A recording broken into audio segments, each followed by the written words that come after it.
Welcome to the Tech Blog Writer Podcast, your guide to future tech trends and innovation in a language you understand. Now, over to your host, Neil Hughes. Welcome back, gang, to the Tech Blog Writer Podcast. Now, I decided to give you all a break from listening to yours truly. After all, during the holiday season, it's all about spending time at home with your family or with your friends, and not listening to a UK podcaster rambling on about technology. But while spending extra time in our homes, eating too much and watching bad TV, I think we often reflect on how much we actually take for granted in our life. And on that very same subject, I wonder how many of you know how your boiler or your furnace works? Or if you're listening in warmer climates, how do you know if your air conditioning unit is running efficiently? Aside from a highly skilled technician, most people can't, and why should they? But this usually means that we have to suck it up when bad luck strikes and pay through the nose for whatever the service repairman would charge us. And this got me thinking that these machines are so critical to the functioning of our homes. Isn't it time for a more proactive rather than reactive approach to the inevitable problems that are going to hit us at 3 o'clock on a rainy Sunday afternoon?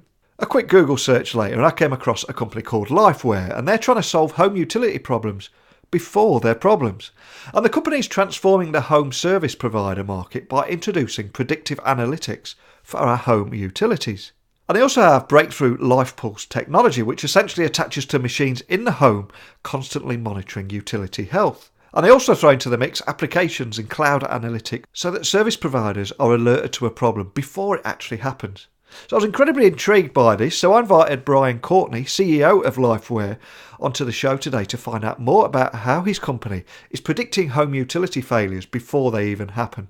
So buckle up, hold on tight, because I'm going to lift you off your sofa and beam your ears all the way to Pittsburgh in Pennsylvania, so we can speak with Brian Courtney, CEO of LifeWhere.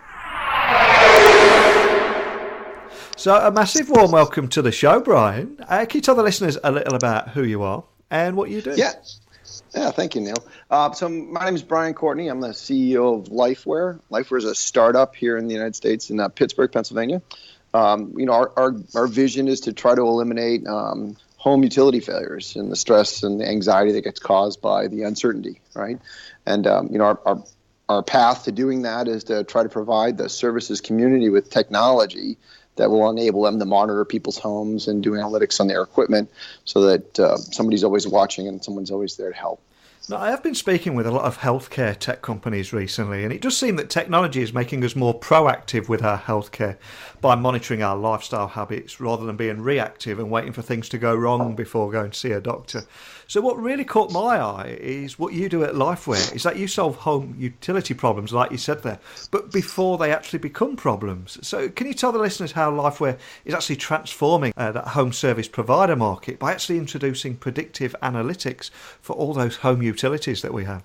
Yeah, absolutely. So the biggest problem with home utility failures, right, is just the uncertainty. Most people work. Most people are not in their homes all the time. And, when you get home from work, your first thing you typically are trying to do is get dinner or get something ready. You're working with the kids to get them through their homework, to get them fed, and you realize, that maybe the house is a little cold and you don't think much about it. You're trying to heat up. A couple hours later, you start to realize, the house is starting to get really cold, and now what's going on? And you go downstairs and you start to stare at a furnace, and you're like, oh my God, what is this thing?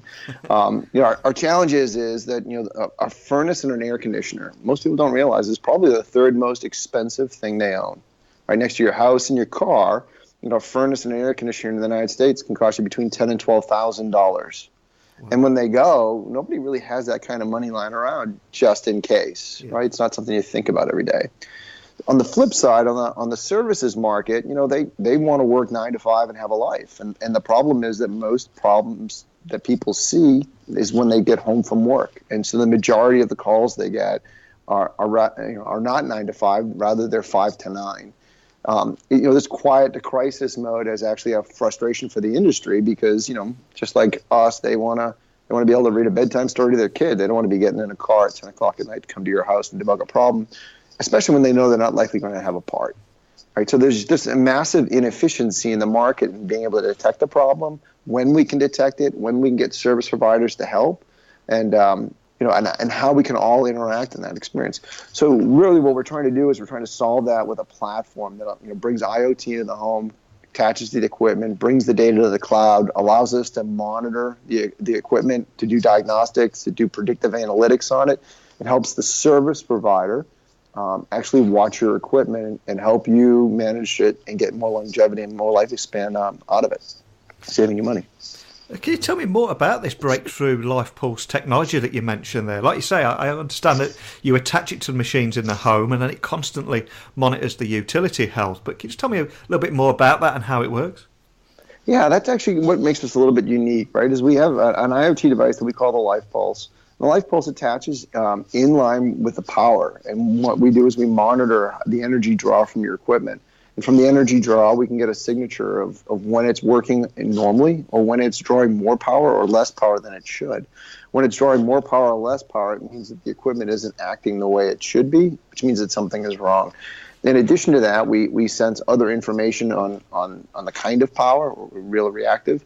We also look at temperature settings, and we're able to interface with your Nest or with your programmable thermostat from Honeywell. And so we're bringing all of that information together. We can predict what the equipment should be doing. And when we see deviation from what it should be doing versus what it is, we know there's something wrong. So the LifePulse is the key technology that allows us to get the information from the equipment to the cloud so that we can do the processing with the rest of the platform. Now, can you also give me an overview of the applications and cloud analytics as well that you use and how those service providers can actually be alerted to the problems before it happens? Because it does seem, you've got all this information, but it's just how you make use of that valuable information once you've got it. Yeah, what kind of makes us unique, right, is that we're offering our service, our entire platform to home services companies as a product, as a solution. So it's really service as a solution. So we're white label behind the scenes, and it's the service provider that actually is doing the monitoring. But what we do is we do the diagnostics and the analytics. So we do the heavy math and the heavy lifting on how to visualize what the problem is, so that the home service provider can make a better decision and interact and interface with the homeowner to get repairs. When we do that, right, we get data in a continuous form. So we're getting data once a second from the home, and we need to analyze that. We need to decompose that. We need to run analysis on it to say, is the data quality good to start with? And then, we start to look at how do we segment into the components that we see inside the utility. Then we, in addition to doing analysis on each component, we may do analysis on a complete run or run to run, or how your furnace is actually acting over the course of a day, over a week, over a month. What we'll see with a lot of the equipment is that it trends toward inefficiency. So something as simple as you have a clogged filter. A clogged filter is not going to happen in a second. It's going to happen over the course of a month, 2 months. And so what we'll see is a degradation in the equipment. What we'll see is rather than the equipment taking 6 minutes to warm 2 degrees in your house, it'll all of a sudden take 7, 8, 9, 10. And as we see that expand out, we know that we have an inefficiency problem rather than an equipment problem, and that inefficiency is obviously caused by something like an air filter or a component that's starting to fail. So by providing all of that information to the home utility provider, right, we can show them what we A, think is the problem, and B, what we think is the solution, and they can verify that. We also have a patent on an algorithm called what we call the nearest neighbor. And the nearest neighbor is really saying is hey, for somebody in your neighborhood that has the same kind of weather conditions and the weather patterns, and has a same or a similar setting in their house for temperature, their furnace and your furnace should run about the same amount of time. And if all of a sudden one of your furnaces starts running less than the other, but before they used to run the same amount of time, it starts running less now, we're able to say, well, that's obviously a problem. Right? One of them is either running too long or one of them is not running enough. And that's another way for us to do more of a comparative analytic for home to home. And what are the biggest benefits that you're noticing as part of this proactive monitoring that you don't normally get? Yeah, so what it really does for the homeowner is it gives peace of mind. When you leave the house, you get a phone call while you're at work from somebody that says, "Hey, your furnace went out, so we come fix it. We come fix it today before it's overtime or double time." It could also be when you're on vacation, right? Hey, somebody gives you a call and says your furnace is out. You're not going to come home to frozen pipes, right? You're not going to come home to the catastrophes that the equipment can have.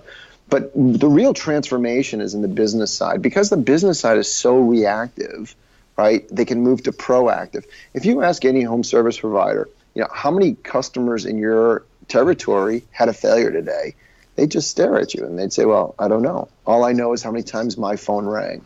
Yeah. So they don't even know what percentage of the market they're getting. So by being able to see into the home and seeing these problems, they can start to know that, hey, that's their job to go get, right? That's their customer, and they should be servicing that customer. And before the customer forgets who their service provider is and goes to Google or Yelp, right? You can call, you can set up the call and make the work happen.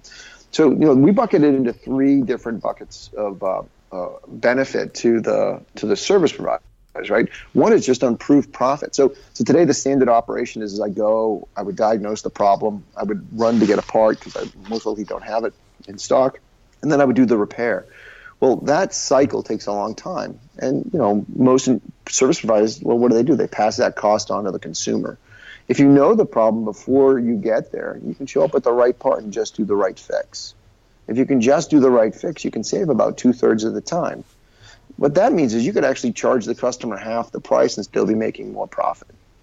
The other side of that, though, is that because your team now can get twice as many or more than twice as many jobs done in a day with the same fixed labor costs, that's just pure profit. So you can drive up profitability while reducing cost to your customer while working more 9 to 5. Also, we help reduce risk. So there's 2 areas where risk really hurts the services community. One is that run for part. Well, why do they run for part? Right? Why don't they just stock parts? They don't stock parts because they don't know what equipment everybody has and what's going to fail. And so if they start to stock a lot of inventory, what's going to happen is that they could never get used, right? And that will erode margins and profitability. If you can start to see that, hey, this customer's having a problem, and then look forward to say, well, who else is having similar issues that could have a problem in the next 2 or 3 months?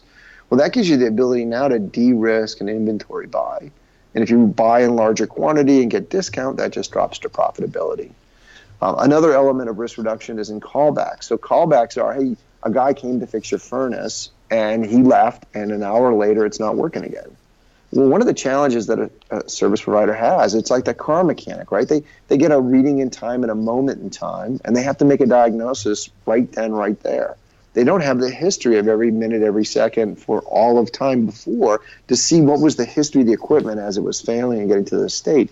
And because they just take this quick read and they find a problem, they can jump to the conclusion that that problem was the only problem. And it may not be. And so you may have to come back for an additional visit to fix something else, but because it happened in the same time period, the homeowner blames you. That actually really draws on the profitability.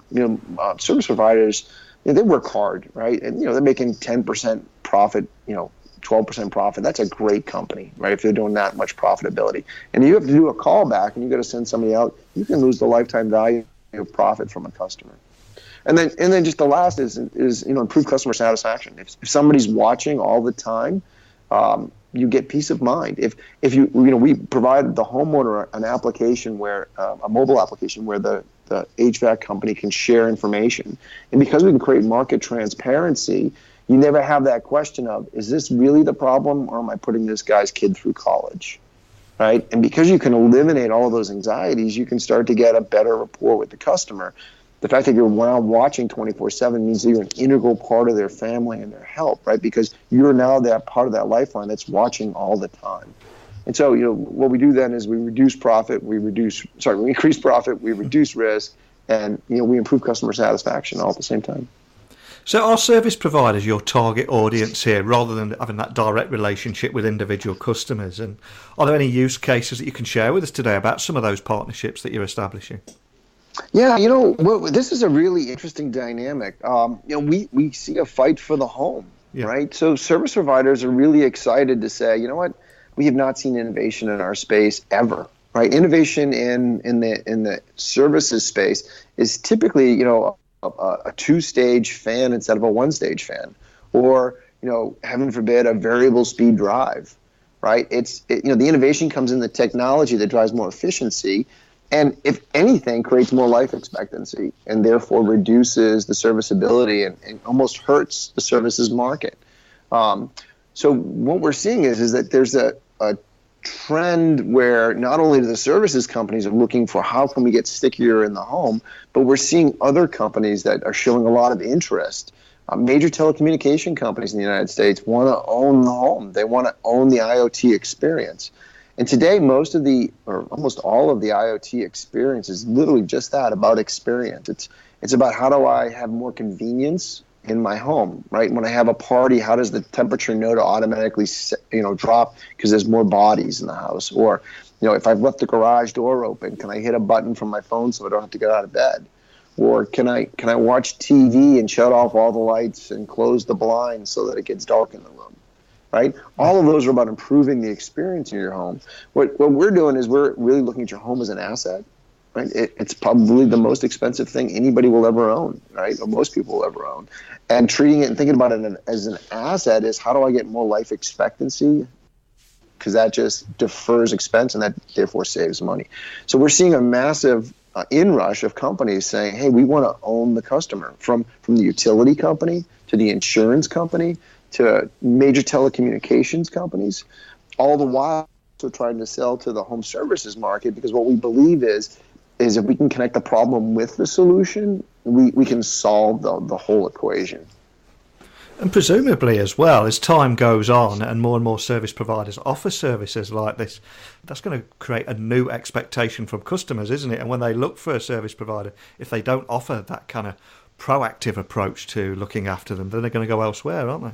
Absolutely. The first time you're sitting in an office on a cold day and you get a phone call from somebody that tells you that there's something wrong in your home, but they have a part and can be there, and they can be there during regular hours so it doesn't cost you double time or triple time, you're going to fall in love with the service, right? You're going to fall in love with that kind of level, and that's going to raise the expectation. The expectation is going to go from this reactive, where it's all on me to figure everything out, to this proactive, where, hey, I can hire help that watches all the time and helps me manage and take care of this thing that's such an expensive asset, right? Your utilities, your home, it's where we put all of our money, and getting that help really reduces risk, really saves us money, and gives us better peace of mind. Now, you did mention reducing risk there, and I think one of the biggest risks in any home is actually water leaks rather than anything else.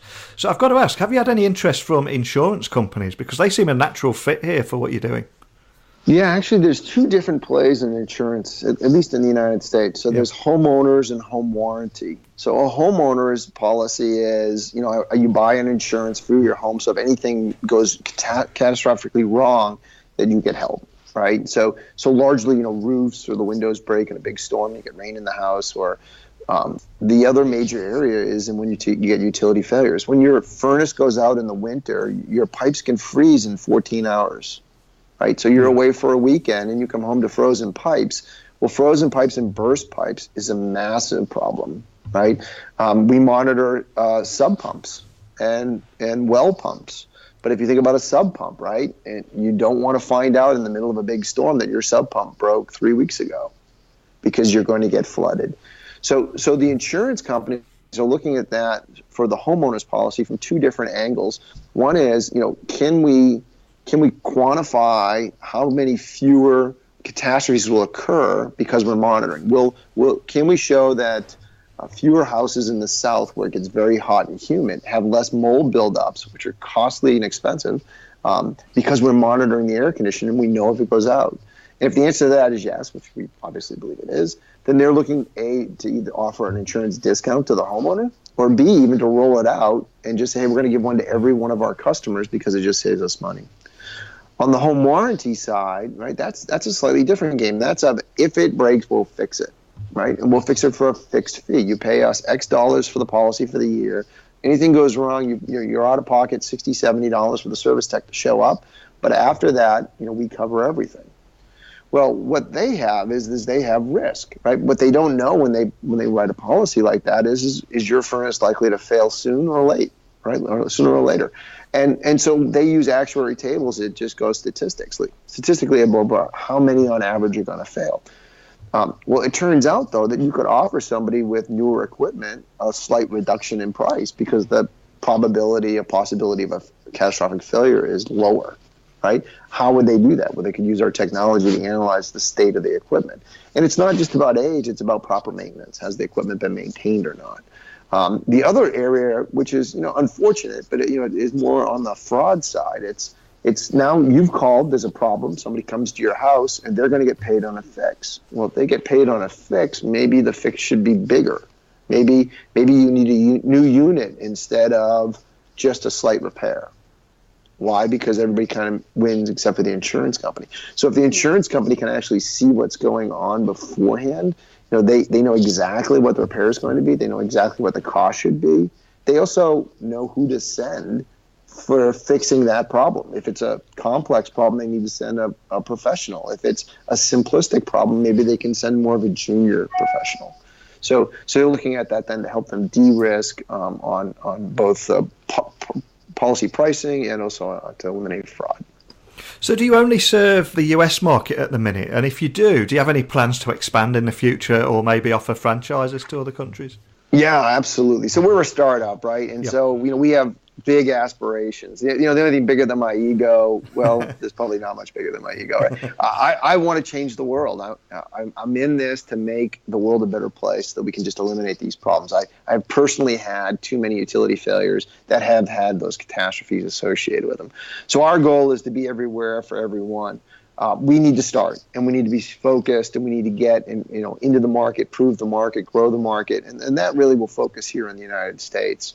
But there's nothing that prevents our technology from being leveraged and used in other countries. And to your point, whether we franchise or whether we grow into those markets will largely be dependent on how much capital we raise and how fast we go. We firmly want to go into new markets. So what's next for LifeWhere then? I mean, what are your big goals or primary focus for 2018? Yeah, so we launched in 2017. We've proven out the technology. We found the beachhead customers. We want to get into the mainstream in the United States. We have sales now in 3 states. Well, there's 47 more to go. Right, so we want to grow and expand in the United States and try to get a footprint near every major city. So we want to be able to get sales and marketing going in each of those geographies. We also want to increase the footprint of what we cover. So we're going to market in the winter, so we're covering furnaces now. We're bringing on air conditioning equipment and the different kinds of air conditioning equipment in the spring. We also fully intend in the summertime to also add in things like pumps, sub-pumps, pool equipment, jacuzzis. So we want to be able to cover more and more of the expensive or the critical assets of the home. Well, before I let you go today, can you just remind the listeners of your website details and also how they can contact you if they've got any questions about the topics that we've covered in today's episode? Yeah, thank you. I appreciate that. So our website is www.lifewhere.com. And I'll give you a funny story. It's life, L-I-F-E, where, W-H-E-R-E. But we sat down and decided to launch the company. We had a marketing person, a business person, and a technology person. And we all wrote down the word LifeWhere. And we all said, that is exactly it. And one of us wrote down LifeWhere, like W-A-R-E for software, but software for your life. One of us wrote down LifeWhere, W-H-E-R-E, because it's where you want to be when you get help, right? And then the other one wrote down W-A-R-E, hey, things wear out. And so none of us actually looked at each other's note, and we all said, yes, LifeWhere. And unfortunately or fortunately, the marketing person was the one who filed for the website, and so it's LifeWhere, W-H-E-R-E.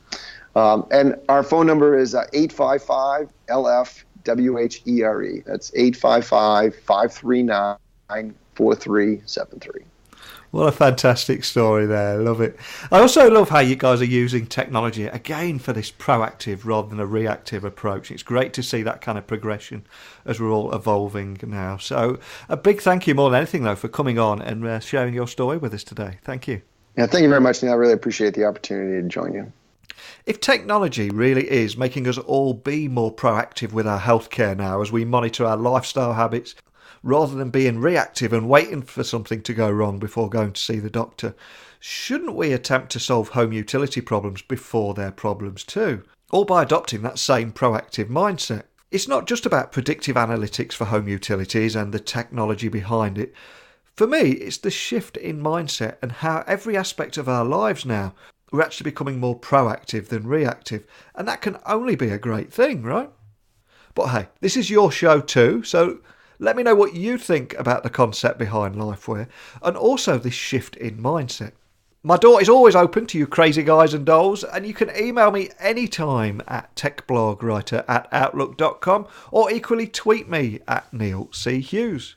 But it's time for me to walk off some of this overindulgence and slovenly behaviour over the last few days. But before I walk off into the sunset, I just wanted to say thanks for listening as always, and until next time, don't be a stranger. Thanks for listening to the Tech Blog Writer Podcast. Until next time, remember, technology is best when it brings people together.